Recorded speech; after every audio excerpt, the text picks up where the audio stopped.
Sometimes getting back on the road is more complicated than just starting your car. Yes, and that is why the 54B District Court held the Road to Restoration Clinic in Lansing today. It's a free clinic designed to help people who have had their driving privileges taken away by the courts.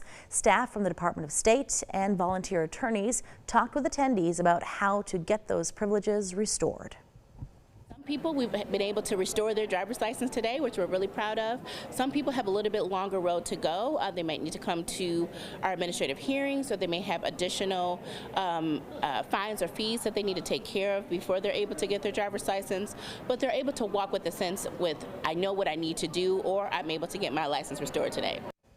There are more Road to Restoration clinics scheduled all over the state in the coming months, and you can learn more at the Michigan Secretary of State website.